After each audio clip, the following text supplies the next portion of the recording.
Bonjour à tous, je me permettais de vous faire une petite intro avant de commencer parce que je remarque que mon podcast fait encore 40 minutes. Je crois que je suis abonnée aux 40 minutes. Donc voilà, du coup je l'ai découpé en deux parties. La première partie, je l'ai faite il y a peut-être une semaine, je l'avais enregistrée il y a une semaine. C'est un peu lent, accrochez-vous. Je parle beaucoup aussi, enfin il y a une partie, quand même, ouais, pendant moins 10 minutes je pense. Je parle de l'autisme. Donc voilà, si ça vous intéresse pas, faut pas hésiter à passer aux 10 minutes suivantes. Et sinon, la deuxième partie, bah ça va, je m'exprime normalement, on va dire. Voilà, du coup, je voulais juste vous prévenir que ça va être un petit peu lent et un petit peu long. Oups.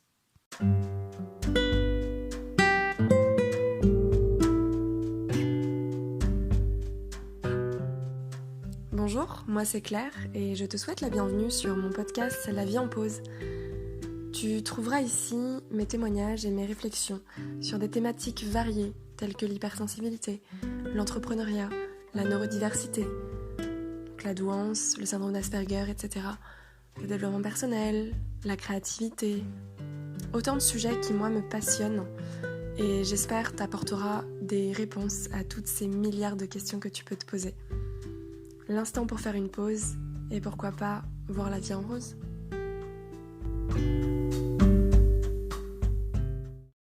Hey, comment ça va ?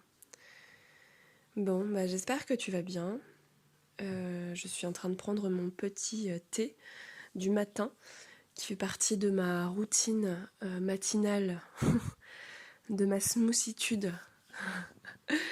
Voilà, donc quand je me lève, je prends mon petit thé, je lis, je fais un peu de sport, je vais me doucher, ensuite je reprends un deuxième thé et là je travaille un peu. Enfin, ce que je peux. Je mange et ensuite j'ai tout mon après-midi de libre pour faire ces podcasts et tout ça. Mais là, j'ai décidé de le faire ce matin à la place de ma lecture. Donc voilà. Et là, je sais pas, je suis motivée en ce moment, chose que j'ai pas pu faire pendant 10 jours là, 10-15 jours même. Donc là, je reprends et je vais peut-être poster un peu tous les jours. C'est chouette. Aujourd'hui, je vais te parler du toucher. Parce que c'était ce que j'avais dit dans l'épisode précédent. Donc j'ai rien préparé, je vais faire ça au feeling comme d'habitude. Alors, le toucher, pourquoi ce sens ? Pourquoi je t'en parle ? Enfin, pourquoi il arrive en troisième position, on va dire. C'est le troisième sens le plus développé chez moi, le plus fréquent, c'est-à-dire que il y a des choses à dire en fait par rapport à mon quotidien. Alors comment je vais démarrer ? Qu'est-ce que ça m'évoque ? Alors ça m'évoque d'abord le fait de avoir du mal à ce que l'on me touche ou à toucher les autres. Je dirais de manière générale et en même temps non. C'est-à-dire, alors je vais essayer de développer. Mon faux self, mon masque social aime toucher les gens. Je ne sais pas pourquoi. Moi, je n'aime pas forcément ça. En fait, quand quelqu'un veut me toucher, c'est-à-dire me faire une petite tape sur l'épaule, me serrer dans ses bras, je sais pas, me faire la bise, me serrer la main, c'est pas des contacts que j'ai prévus, c'est pas ce que j'ai envie sur le moment, et ça peut être assez intrusif pour moi. Donc en général, ça me surprend et je n'aime pas ça. Je n'aime pas ça, je trouve ça très agressif des fois aussi. Donc j'aime bien qu'on respecte ma bulle par rapport à ça. Et c'est vrai qu'il y a quelque chose sur le fait de serrer la main, de faire la bise, qui fait partie quand même des codes sociaux. Mais je comprends pas pourquoi c'est automatique en fait. Pourquoi on devrait le faire à chaque fois ? Enfin, des fois en plus, c'est quand même assez complexe parce que on ne sait pas quand faire la bise, combien de bises faut faire, par quel jour on commence, à qui on fait la bise, enfin, voilà. Et alors bon, la plupart préfèrent serrer la main que faire la bise, et ben moi je préfère faire la bise que serrer la main. En général, quand je fais la bise, je mets une espèce de bulle autour de moi. Je sais pas comment je fais ça, mais j'essaie de me protéger en fait. Donc déjà, je suis en apnée quand je fais la bise à quelqu'un. Et voilà, je sais que ça va être un moment douloureux, donc hop, voilà. Après, ça dépend encore une fois qui c'est, hein, bien sûr.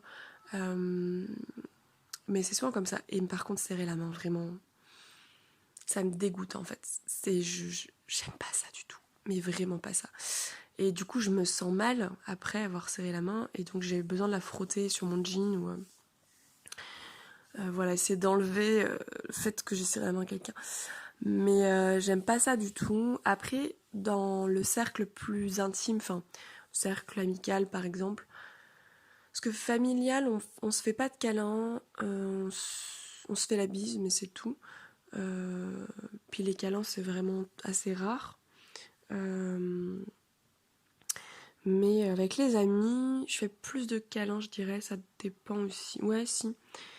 Parce que tout de même, je sais que je suis très affectueuse, oui, ça se dit. Enfin, j'ai beaucoup d'affection à donner et c'est vrai que je peux être un vrai... comment on appelle ça? Une vraie sangsue, des fois.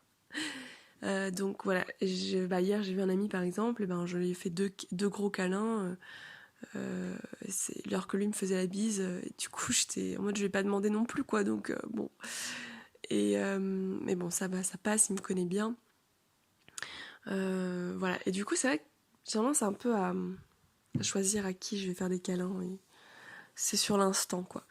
Mais voilà, mais du coup j'ai aussi, quand on me touche ou quand je touche quelqu'un, c'est vraiment, il faut que ce soit, euh, euh, comment dire, que ce soit pas des petites caresses ou des petits câlins comme ça, vraiment qu'il y ait un maintien, enfin, j'essaie de trouver le mot, hein. Je pense que là derrière, vous avez peut-être trouvé le mot à ma place, donc j'espère que vous avez compris, mais qu'il y ait plus de pression en fait, voilà, et ça vaut pour du coup le cercle beaucoup plus intime, où là par exemple, eh ben, je déteste qu'on me fasse des petites caresses, genre qu'on m'effleure, des effleurements. Pareil pour me masser, en fait, je suis très très sensible, par exemple au niveau du dos, etc. Enfin, donc ça, enfin, sensibilité, c'est un truc ça me chatouille.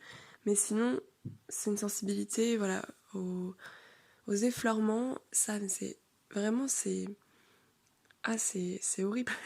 Enfin, c'est pas que c'est douloureux, hein, ça fait pas mal, mais c'est... Enfin, je peux pas ne pas le sentir, c'est comme quand il y a un cheveu sur moi, où il y a une petite mouche qui se pose sur moi, ou un petit moustique. Bah, je le sens, en fait, et ça me chatouille de fou, quoi. Ah, j'aime pas ça, quoi. Ah, voilà. Mais du coup, j'ai besoin, voilà, qu'on me touche avec de la pression, donc fermement, quoi, en fait. Et je sais que ma mère, elle est pareille aussi. Donc je sais pas si je tiens ça d'elle. Voilà, et du coup ça vaut pour les massages aussi, il faut appuyer assez fort, même très fort. Et je pense que les gens crieront. Après, qu'est-ce que je peux dire par rapport au toucher? Alors, dans le sens où c'est moi qui vais toucher, j'adore. Depuis toute petite, en fait, je touche tout. Je pose mes mains partout. Non, mais j'adore en fait sentir les textures. Donc quand je me promène dans la rue par exemple, bah, j'aime bien aller toucher la texture des fleurs, des feuilles, je sais pas, des trucs qui m'intriguent particulièrement, même des murs, je sais pas, enfin voilà, mais je vais toujours toucher. Quand j'étais petite dans les rayons de jouets, ma mère elle me disait toujours arrête de toucher. J'arrêtais pas de toucher les boîtes, les petits doudous, là, des fois il y a des petits ronds qui étaient ouverts dans les boîtes et du coup on pouvait toucher, bah moi je touchais. les peluches, du coup, voilà, bon, j'avais une collection de peluches, hein. J'étais dans un lit rempli de peluches.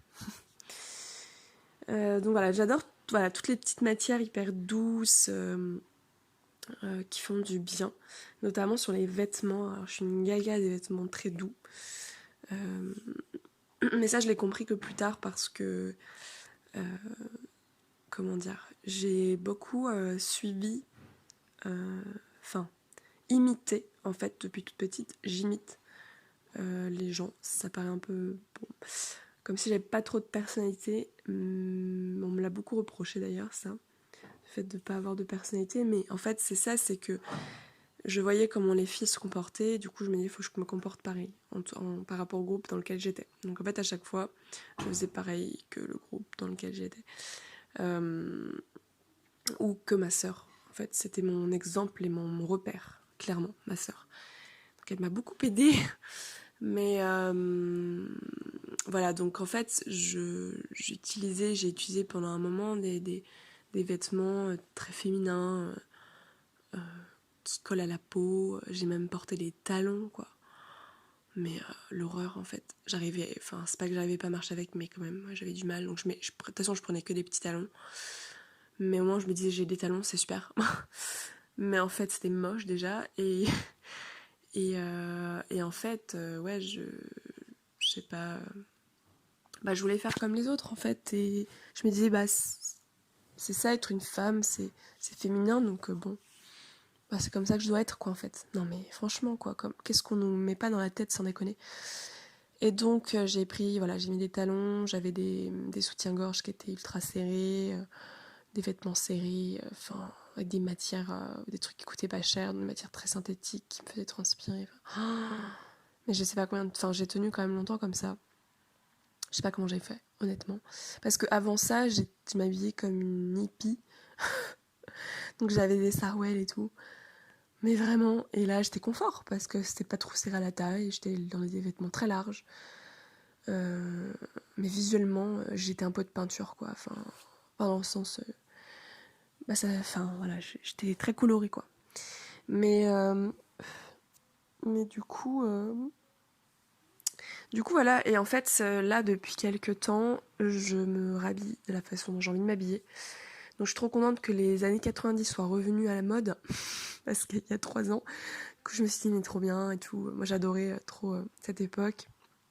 Et donc, je me rhabille totalement comme ça. Sauf que là, je sais même pas si c'est dépassé, mais je m'habille très simple, en fait, avec des jeans et puis un haut uni et des vêtements larges et confortables. Voilà. Et des matières qui ne piquent pas, des matières qui sont pas trop serrées, qui me font pas transpirer, qui soient pas trop serrées à la taille aussi parce que bon, quand on étouffe au niveau du ventre, là, c'est parce que bon, j'en parlerai plus tard de ça parce que c'est pas trop l'objet aujourd'hui. Mais voilà, et du coup, j'aime bien toutes ces matières-là. J'ai acheté des steam toys ou des peluches. J'ai encore des peluches, oui, oui. Je dors encore avec des doudous. J'en ai pas 35 comme avant, mais j'en ai 2. Et en fait, même 3 du coup, j'ai racheté, mais c'est un truc moins doux, c'est plus au niveau de la texture, il y a comme du sable dedans, et du coup, ça me détend. Mais là, il est cassé. Alors, je suis dégoûtée parce que je jouais beaucoup avec et je l'aimais beaucoup. Mais voilà, en fait, voilà, ça a juste un objectif de m'apaiser, de me rassurer, de me sentir bien. Enfin, voilà, j'ai pas honte, en fait, ça me fait du bien. C'est comme des anti-stress, en fait, c'est juste que c'est des peluches, voilà. Qu'est-ce qu'il y a aussi? Bah après, le plaid, j'adore. Là, avoir une robe de chambre, oui, oui. Un bon pyjama tout doux. Des chaussons, voilà, très cocooning et tout. Après, mon rapport peut-être au toucher, c'est que, alors, j'ai beaucoup de comportements stéréotypés qu'on appelle, donc des comportements répétitifs qui se manifestent plus ou moins dans certaines situations, à certains moments. Là, par exemple, je fais un podcast, je sais pas si vous entendez, mais je me caresse la jambe, je ne savais pas pourquoi. Donc voilà, je frotte en fait ma main sur mon mollet à répétition. voilà. Et comme pour me détendre en fait, ou me concentrer. J'avoue que là, je pense que c'est plus pour me concentrer parce que, ouais, je pense que c'est plus pour me concentrer. Mais sinon, voilà, j'en utilise beaucoup et du coup, beaucoup avec les mains, enfin voilà, tout ce qui est contact physique, avec le toucher. Alors je vais vous expliquer un petit peu ce que j'ai parce que, encore une fois, je vous ai dit, j'ai des doutes concernant le fait d'être autiste. Je vais en parler d'ailleurs, j'ai déjà commencé à faire des podcasts là-dessus. Hier soir, j'étais motivée. Donc j'ai commencé à vous expliquer bah, pour moi ce qu'est l'autisme, pourquoi j'ai des suspicions par rapport à ça. Je vous explique que je vais faire un diagnostic prochainement, là dans 1 ou 2 mois. J'entame une procédure en tout cas, donc je sais pas trop combien de temps ça va prendre, mais donc je vous ferai suivre tout ça un peu voilà, par le biais de mes podcasts, mais je vais aussi expliquer concrètement quelles sont les caractéristiques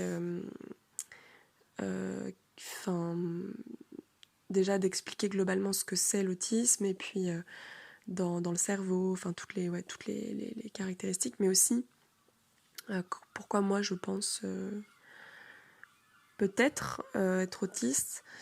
Voilà, je suis en train de tordre mes cheveux. Ok. En fait, voilà, tous ces comportements stéréotypés, tout le monde en fait. Mais le truc, c'est que chez les autistes, c'est beaucoup plus fréquent, peut-être même plus différent. Et pas que dans des situations, par exemple, où on est en train d'attendre, où on subit un stress, et du coup là, on fait ces comportements stéréotypés et répétitifs, parce que l'autiste, c'est souvent des gestes répétés. Mais dans l'autisme, en fait, tout le monde, d'ailleurs, tous les autistes n'en font pas forcément, ou ça se voit pas de trop, ou ça se manifeste pas beaucoup, enfin voilà. Mais voilà, quand je peux avoir de l'anxiété, ou quand, je sais pas, quand j'ai une peur, quand j'ai besoin de me concentrer, quand je suis heureuse, enfin voilà, je vais un peu vous décrire un peu ça. Je pense que c'est peut-être l'objet que j'en parle ici, j'en parlerai un peu plus tard dans un autre podcast sur l'autisme, mais de mon côté, du coup, quand je suis contente, quand je suis à l'aise aussi, parce que j'ai beaucoup caché ça, parce que c'était pas forcément socialement accepté, et ça peut être mal vu, enfin voilà, bref, donc je me suis beaucoup retenue et compensée. Mais en fait, quand je suis contente, soit je saute, soit je tourne en rond, soit je tape des mains, je fais une petite voix d'enfant. Enfin voilà, j'agite mes mains, enfin j'ai plusieurs trucs comme ça quand je suis contente. Voilà, c'est très souvent je saute et j'applaudis et, euh, et voilà. Après, quand j'ai un trop-plein d'émotions ou des émotions fortes, donc ça peut être n'importe quoi, de la joie, de la tristesse, voilà. Je fais ce qu'on appelle du flapping, donc c'est un battement des mains répété. Et du coup, les 2 mains s'agitent. Ensuite, quand je suis stressée, je fais du flapping aussi, mais parce que j'ai besoin, je pense, d'évacuer. Et ça passe de cette façon-là et ça me détend. Je tourne en rond, je fais des boucles où je fais des allers-retours. Là, c'est vraiment quand je suis en grosse crise, en effondrement, là, c'est... Bon, voilà. Et après, j'ai plein d'exemples. Enfin, moi, je me balance pas mal. Qu'est-ce que je fais aussi? Je me frotte, je me tords les doigts, les pieds. Tous les jours, je me frotte les pieds tout le temps. Je marche des fois sur la pointe des pieds. Ah oui, je me tapote aussi au niveau du... Ah, comment ça s'appelle? du torse. Voilà, je me tapote comme ça. Je peux aussi toucher mes lobes d'oreilles, donc je les frotte. Voilà, je dis un peu les trucs que je fais de façon quasiment quotidien. Comme je vous dis, en fait, là, ce que je redécouvre qui je suis parce que depuis quelques mois, je fais tomber le masque, je lâche des choses et du coup, tout remonte à la surface. Et en fait, je me contenais tellement avant, mais je comprends pourquoi je somatisais beaucoup, pourquoi j'étais déprimée, pourquoi j'étais très anxieuse comme ça. Enfin voilà, bon, clairement... Oh, il pleut. Mince, je voulais sortir. Oh zut. Enfin voilà, et donc voilà, je me contenais beaucoup. Et je pense encore aujourd'hui, à mon avis, quand je serai avec des gens, je le ferai pas parce que je sais pas, c'est trop ancré, c'est difficile de pouvoir le faire devant les gens, mais donc voilà, je le fais dans un cercle très petit et c'est comme ça. Donc je verrai plus tard quand j'assumerai un peu qui je suis. Mais voilà, c'était pour vous dire par rapport au toucher parce que c'est vrai que c'est beaucoup de contact avec le corps. Je pense que c'est important pour se rassurer, pour se concentrer et aussi pour sentir son corps parce qu'en fait, dans mon cas, en tout cas, très souvent, je suis là-haut, dans ma tête, je ne suis pas connectée du tout avec mon corps. Et je pense que c'est des moyens, en fait, de se réancrer, en fait. Parce que sinon, clairement, je deviendrais tarée, quoi. Enfin, je dis ça, non, en rigolant, mais ça pourrait être... j'exploserais, en fait, ce serait très compliqué à gérer. Donc voilà, j'essaie de faire ces petites stimulations corporelles répétées qui me font beaucoup de bien. Là, j'ai fait une crise, par exemple, dimanche dernier, parce que j'ai la phobie des insectes, donc il y avait en plus un insecte chez moi. Donc là, c'était la panique. Et d'ailleurs, ça fait 4 nuits que je dors dans le salon parce que j'ai trop peur de revenir dans ma chambre là où il y avait la bête. Alors qu'elle est morte et tout, hein, mais oh, c'est une phobie, quoi. Donc c'est incontrôlable et j'étais toute seule en plus, donc j'ai dû appeler un ami pour qu'il vienne carrément. Enfin bref, vous voyez le truc un peu qui part dans des délires. Et c'est impossible à gérer en fait, clairement. Et en fait, c'est ça, c'est que du coup, j'ai plus du tout le contrôle sur mes émotions, quoi. Et là, clairement, c'était... j'aurais pu me filmer d'ailleurs parce que... du coup, flapping, des mouvements, des balancements, des cris, des pleurs. Je me tapotais, avec mon pied aussi, je sais pas, je fais une espèce d'appui quand je suis debout, d'avant en arrière, comme ça. Enfin voilà, donc... mais ça, voilà, c'était ma façon de réagir en fait. J'aurais pas pu réagir autrement, voilà, c'était comme ça. Et là, je me suis aperçue de comment j'étais. Enfin, je me suis vue du dessus, je me suis dit, waouh, ah ouais, ok, putain. Je savais pas que j'étais comme ça à ce point, en fait. Enfin, et c'est pas grave, j'ai pas une image négative de moi, au contraire, mais en fait, limite, ça me rassure parce que je me dis, mais pourquoi je me suis j'ai autant compensé, quoi.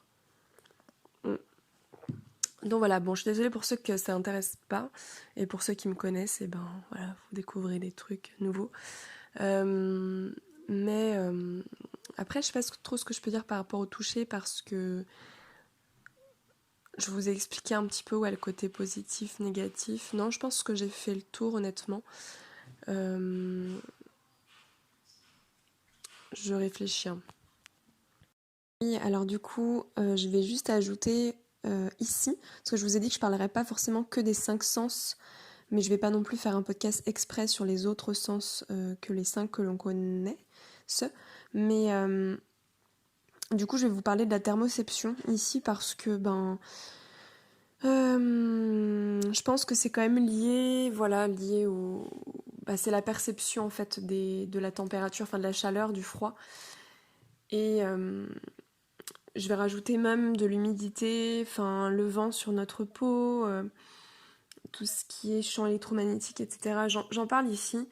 Voilà. Et en fait, bon, clairement, de mon côté, je suis... Mince, alors excusez-moi. Hop, ouais, c'est bon. De mon côté, je suis effectivement très sensible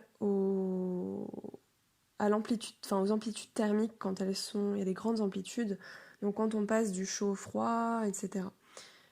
Et aussi, du coup, des fortes chaleurs ou un froid assez intense, que moi j'estime qui est intense. J'ai beaucoup de mal à supporter le froid, vraiment. Si je pouvais vivre dans un pays où il fasse tout le temps tempéré, avec entre du 20 et du 25 tous les jours, ce serait juste parfait pour moi. Parce que voilà, au-delà de 25 et en dessous de 20, j'ai froid. Au-delà de 25, j'ai chaud. En fait, je sais pas, il n'y a pas vraiment de trop de juste milieu. Enfin, comme je vous ai dit, ça se situe plus entre 20 et 25. Mais donc, quand il fait très chaud, sur moi, j'ai l'impression, enfin, c'est pas qu'une impression, c'est je gonfle. Voilà, et bah, comme beaucoup, hein, enfin, en plus avec les canicules qu'on subit actuellement, voilà, on marche un peu trop, on a le pied qui a gonflé, etc. Mais moi, je le sens beaucoup, enfin, vraiment dans tout le corps. Bon, il y a pas mal de gens, je pense, qui peuvent être aussi assez sensibles à ce niveau-là. Euh, mais c'est vrai que, bah, par exemple, j'ai vécu 3 ans dans le sud de la France, à Toulouse, et en fait, j'ai passé tous mes étés quand j'étais là-bas. Je marchais vraiment comme une personne âgée dans la rue. C'était très très très difficile pour moi. En fait, ça m'encombrait tellement le cerveau. Je sais pas comment expliquer en fait la sensation, mais ça me faisait une sensation de lourdeur très forte. Et j'avançais vraiment à petits pas, à petits pas. Parce qu'en plus, euh, comment par exemple ici, je crois que la chaleur là où je suis, c'est plus sec. Je suis pas sûre de moi, plus humide, je ne sais plus. Enfin, je me rappelle qu'à Toulouse, en tout cas, c'était plus sec. Et à Nice, par exemple, parce que j'allais voir ma sœur de temps en temps, c'était très humide. Donc j'ai vu la différence. Alors je supporte aucun des deux, hein, clairement. Mais, euh, mais la chaleur de Toulouse, surtout dans la grosse ville où il y a beaucoup de voitures, enfin bref, déjà de pollution, etc., il n'y a quasiment pas d'air. Le vent est chaud. En fait, la chaleur, on le sent jusque quand on marche au niveau des genoux, quoi. C'est brûlant. Et vraiment, j'avais beaucoup de mal à respirer, beaucoup de mal à avancer. Enfin bon, bref, vous voyez le topo. Pour Nice, par exemple, bah, du coup, les chaleurs humides comme ça, c'est voilà, c'est un peu à la tropicale. Du coup, il y a des moustiques de partout déjà. Et puis, bah, on transpire en fait énormément. Et pareil, des difficultés à marcher. Après, bon, moi, je suis peut-être un peu biaisée aussi parce que j'ai un cœur qui bat très vite de base. Je peux pas beaucoup, enfin, je peux marcher rapidement, mais je peux pas courir par exemple. Donc du coup, enfin, ça me demande un effort en fait. Dès que je marche un peu trop vite, ça me demande déjà un effort. Donc il suffit qu'il y ait un peu trop de chaleur. Moi, j'apprends, je vous avoue, à tous les prochains étés parce que bah, dès qu'il fait trop chaud, je le supporte très très mal. Voilà, bon bref. Le froid, du coup, c'est surtout la sensation en fait que ça perce la peau. Et j'essaie de trouver des matières en fait qui puissent ne pas me faire transpirer sous ces matières synthétiques où je ne peux pas porter de laine parce que je ne supporte pas du tout la laine. Donc j'essaie de trouver des moyens pour supporter le froid parce que vraiment, je suis très très frileuse et déjà je dois couvrir mon cou vraiment, mais enfin, je dois m'emmitoufler. Et mes manches, tout, enfin mes mains, etc. Enfin bref, faut vraiment que je sois comme un esquimau, quoi, qu'on ne me voit plus. Donc j'ai bonnet, écharpe, gants, tout, la totale, mais je suis très très frileuse. Et même, enfin je sais pas, par exemple des soirs d'été où ça m'arrivait d'aller prendre un verre en ville, bah moi j'apporte toujours mon écharpe, ma petite veste, et je vois que personne se couvre, alors quelqu'un met un petit pull et un petit sweat, et puis moi je suis là, genre j'ai trop froid. Et en fait, je sais pas comment ils font à rester statique comme ça, à pas sentir le froid. C'est en fait de pas bouger. Enfin, bref, je me refroidis super vite. Le vent. Alors le vent, moi j'ai une sensibilité au niveau du vent. C'est-à-dire que dès qu'il y a du vent, j'ai mal aux oreilles. Ça me fait vraiment très mal. Ma sœur, elle a ça aussi. On est assez sensible au niveau des oreilles et c'est très douloureux en fait. Enfin, ça perce les tympans quoi. Je sais pas comment expliquer. C'est comme quand vous faites du vélo et vous voyez, enfin, je sais pas si vous avez déjà ressenti ça du coup, avec les yeux qui pleurent, ben le froid aux mains et puis le vent dans les oreilles, ça fait mal. Ben moi ça fait ça, enfin dès que je marche dans la rue et qu'il y a du vent. D'où le fait que je mette souvent un bonnet plus un casque sur les oreilles pour ne pas sentir le vent parce que c'est douloureux. Je vais quand même parler aussi ici des champs électromagnétiques. Ou plutôt euh, bah, des ondes, tout ça, enfin, c'est vrai que bon, enfin, je dis pas que tout le monde est sensible aux ondes, c'est pas vrai, tout le monde. ou alors tout le monde ne s'en aperçoit pas, ou tout le monde n'a pas la même perception, encore une fois, de ça. Moi, je sais que j'y suis sensible. Et surtout, je les entends, en fait. Enfin, le Wi-Fi, je l'entends. Là, il n'y a pas si longtemps, j'étais dans un bar avec un ami. Et il y avait comment on appelle ça, un espèce de grand panneau électrique, un grand poteau électrique à côté du bar. Euh, et en fait, je n'arrivais pas à me concentrer sur ce que me disait mon ami parce que j'entendais ce panneau électrique, mais c'était violent, enfin, c'était horrible en fait. Et en fait, je sentais dans mon corps comme cet effet un peu de... Enfin, je dis pas que je gonflais, mais je sais pas comment ça se manifeste véritablement, mais en tout cas, c'est une sensation, c'est plus de toute façon une sensation, d'être vraiment très très envahie par ce bruit et ces ondes. Voilà. Et en fait, j'étais vraiment très très mal. Donc, et la personne, enfin mon ami, n'entendait rien du tout, quoi. Vraiment, il a fallu qu'on soit plus proche et qu'il n'y ait plus de bruit autour pour qu'il puisse entendre ce son. Alors que moi, il venait à même... Enfin, il était même plus dérangeant presque ce qu'on me disait, quoi. Après, bon, voilà, c'est ma difficulté à hiérarchiser aussi tout ça, mais... Et plus la sensibilité derrière, enfin bref. Voilà, donc c'était compliqué. Et en parlant de tout ça, je vais aussi parler des énergies, enfin de ma sensibilité aux énergies. Enfin aux énergies, j'en ai déjà parlé un petit peu avant, donc je vais pas redire, mais du coup, aux énergies des gens déjà, à mes propres énergies forcément. Je suis très très fluctuante parce que je ressens beaucoup de choses et vu que j'arrive pas à l'expliquer et comme les émotions en fait à mettre un nom dessus, à essayer de comprendre qu'est-ce qui m'arrive ou à essayer de comprendre les émotions des autres, enfin c'est quelque chose de très difficile pour moi. Enfin, il me faut du recul, du temps pour comprendre. Des fois, je comprends pas toujours. Et quand je comprends, souvent, c'est parce que je sais que je l'ai déjà vécu et du coup, enfin bref. Mais les énergies, c'est... euh, ouais, bon, bref, sensible aux énergies. Et du coup, quand j'ai compris ça, euh, j'ai commencé à faire des soins énergétiques, enfin, à m'intéresser un petit peu plus à ça, à des soins plus alternatifs, parce que de toute façon, je n'allais pas chez les médecins depuis longtemps, parce que j'ai beaucoup de mal avec la médecine traditionnelle en France. Vraiment beaucoup de mal et ça m'a jamais aidé en fait clairement, donc bon, ça c'est mon propre avis là-dessus. Et du coup j'ai commencé à m'intéresser plus à des soins énergétiques et là j'en ai fait un dernièrement. Enfin je suis plus sensible voilà, à tout ce qui est hypnose, soins énergétiques, sophrologie, des trucs comme ça. Mais là je suis allée faire un soin, pour la première fois un vrai soin. Et en fait j'en suis ressortie mais complètement changée. Alors c'est pas la première fois que ça m'arrive sur ce genre de soins. Et c'est fou en fait, enfin vraiment, ça a modifié mon corps. Donc par exemple, ça m'a enlevé toute ma rétention d'eau, ce qui est quand même assez fou. Donc enfin, mon corps est totalement, voilà, du jour au lendemain, ça a été radical. Je sais pas où est-ce que l'eau est passée. Enfin bref, non mais c'est au niveau de la circulation, en tout cas ça circulait beaucoup mieux et je l'ai senti énergétiquement, c'est-à-dire que depuis que j'ai fait ce soin, je me sens beaucoup mieux, j'ai beaucoup plus d'énergie. Et là je vais y retourner je pense régulièrement parce que ça me fait beaucoup de bien. J'ai aussi appris que je passais le feu. Enfin, on me dit passer le feu, mais je sais pas si vous comprenez ce que je veux dire, mais quand quelqu'un se brûle, à passer ma main sans toucher la personne. D'ailleurs, les soins énergétiques, ce que j'aime, c'est parce qu'on ne me touche pas aussi. J'en ai parlé avant, mais du coup, c'est vrai que j'aime pas qu'on me touche. Sauf si je me fais un massage et que j'ai décidé qu'on me fasse un massage parce que j'aime quand même qu'on me masse et qu'il faut qu'on me masse fermement. Mais bon, c'est assez rare, mais souvent il me faut des choses où on me touche pas en fait. Et là, qu'est-ce que je voulais dire? Je me suis perdue. Oui, le passer le feu. Donc voilà, et en fait je l'ai fait par intuition, 3 fois.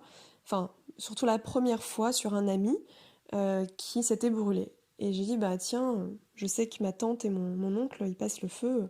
Peut-être que j'ai ça, j'en sais rien. Enfin, je sais pas, intuitivement, j'ai fait des mouvements de main, etc. Et j'ai vraiment ressenti la chaleur à un endroit précis.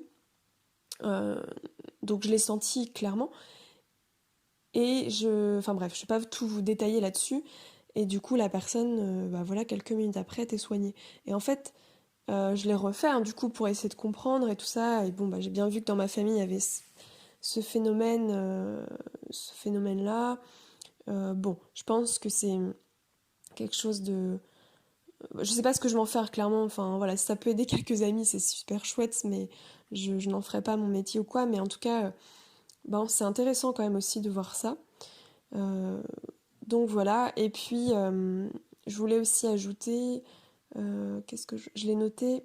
Ah oui, d'un point de vue hormonal. Alors, je sais pas, je mets ça dans ce podcast-là sur le toucher. Bon, c'est un autre sujet, mais c'est plus intérieur là pour le coup, un ressenti intérieur. Mais c'est vrai que moi j'y suis très sensible euh, à mes changements hormonaux, notamment bah, pour le cycle menstruel. Donc ça ne va peut-être pas concerner tout le monde du coup qui écoute ce podcast, mais ça peut être assez dérangeant de mon côté parce que bah, ça fait des grandes fluctuations dans mon humeur. Et j'ai vécu des périodes, j'avais l'impression d'être ménopausée en fait, clairement, enfin d'avoir des symptômes de ménopause parce que bah, parfois j'arrive à bloquer mon cycle, je sais pas quand ça se passe, mais bah, où je vais pas avoir mes règles du tout. Parfois, enfin j'ai eu des périodes donc voilà où j'avais des sensations dans le corps, des bouffées de chaleur, des choses où j'étais plus tellement inconfortable dans mes vêtements, enfin c'était terrible et très, comment on appelle ça? Changeante au niveau de mes émotions aussi. Enfin bref, bon, dérèglement hormonal, je savais que j'avais un gros dérèglement il y a quelques mois, maintenant ça va mieux. Euh, voilà, enfin, après, bon moi je prends pas de contraception du tout, donc j'ai un cycle naturel, mais c'est vrai que ça peut être assez perturbant.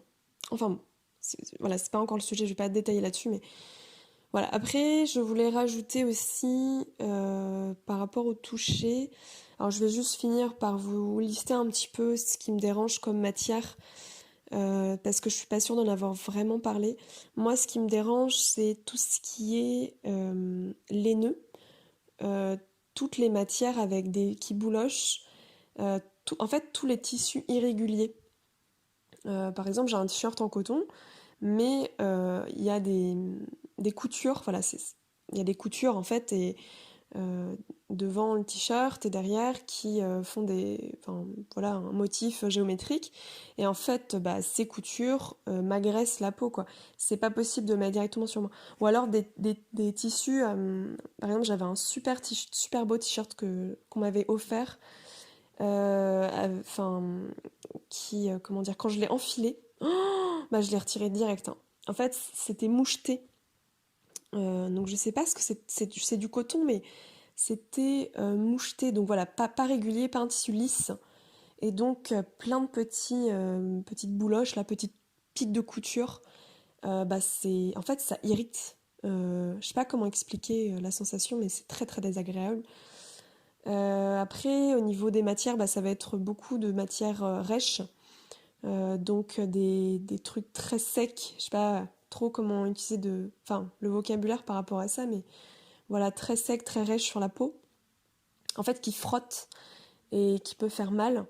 Euh, donc moi en général j'aime bien des vêtements de façon assez large, assez fluide, assez lisse, doux, euh, ou en tout cas élastique. Enfin, moi, des jeans, ça me dérange pas, par exemple. Après, ça dépend du coup certains jeans, parce qu'il y a un jean, par exemple, qui est sans élastane, que je n'arrive pas à porter parce que bah, c'est un Levi's, hein, du coup, voilà, qui est très, qui colle à la peau. Et en fait, quand je marchais avec ce jean, bah, en fait, ça faisait des frottements et ça me brûlait la peau. Voilà, du coup, bah, j'ai sélectionné. Et du coup, c'est pas que des matières naturelles, parce que beaucoup de personnes privilégient les matières naturelles quand ils sont hypersensibles comme ça. Mais moi, tout ce qui est lin, c'est pas régulier, laine, ou d'autres, même la soie, ça peut être gênant, ça glisse trop, c'est trop fin. Donc bref, il faut des matières quand même assez épaisses. Le coton lisse, je pense, c'est le meilleur qui soit. Et voilà, bon, je vais pas, enfin, faire un roman sur ça, mais Après, qu'est-ce que je peux dire d'autre? Je pense que j'ai fait bien le tour là quand même, hein. Ouais. Oui, il va être assez long ce podcast finalement. Bon, je me suis un peu éparpillée comme d'hab, mais j'espère que ça vous a apporté quelques. Ah, mais c'est fou comme des fois j'arrive pas à trouver mes mots. J'allais dire renseignements, mais c'est pas vraiment ça que je veux dire. Quelques pistes, peut-être pour un peu mieux. Enfin, peut-être voir votre sensibilité à vous, comment elle se manifeste. D'avoir d'autres témoignages par rapport à ça aussi, je sais que ça aide beaucoup.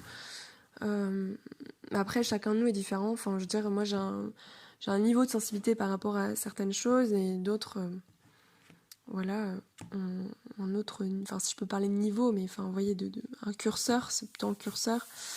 Voilà, et puis il y a sur différentes choses, donc on n'est pas tous égaux par rapport à ça. Et bah voilà, ça peut être, le toucher peut être vraiment quelque chose de hyper agréable, vraiment, vraiment, vraiment. Comme toucher les pages d'un livre. Je parlerai de l'odorat aussi après, parce que ça me fait penser à l'odeur des bouquins, j'adore. Comme voilà, toucher ces choses-là, et en même temps, ça peut être très très désagréable. Donc moi, j'essaye de plus en plus de contrôler, de, de me faciliter la vie par rapport à ça, mon quotidien, parce que c'est pas toujours évident. Donc voilà. Je vous laisse et puis je vais faire l'autre podcast du coup sur l'odorat, puis le goût. Alors les 3 autres sens, si je ne me trompe pas, alors j'ai pas mes notes devant et c'est des mots compliqués pour moi en tout cas. C'est la proprioception. Je crois qu'il y a aussi oh là là mon dieu. Franchement, on va regarder. Alors, parce que j'ai vraiment une mémoire des mots, c'est terrible. Alors, centre immense majorité. Ok. Oui, ah oui, voilà. J'aurais jamais retenu la nociception. Voilà, qui est la perception de la douleur. C'est vrai que j'aurais pu en parler ici, mais déjà assez long, donc j'en parlerai plus tard, c'est pas grave. L'équilibrioception, vous voyez la difficulté de ce mot. Donc la proprioception, ça j'en ai parlé. Voilà, du coup, après on parle aussi de la toniception, alors je sais pas trop si j'en parlerai. Enfin, en tout cas, je vais vous parler de moi, ce qui me parle et tout ça. Voilà, écoutez, je vous dis à bientôt. Ciao, ciao. Si t'as aimé ce podcast, je te laisse me mettre un petit commentaire si c'est possible. Sinon, tu peux toujours m'envoyer un message vocal. J'ai aussi laissé mes coordonnées, mon adresse mail, mon Instagram et également l'adresse de mon blog Cocktail. Donc voilà, je te laisse me faire un retour. Et puis n'hésite pas à me mettre aussi des étoiles parce qu'a priori ça permet d'augmenter la visibilité et de permettre à d'autres gens de découvrir ce podcast. Merci beaucoup et à bientôt.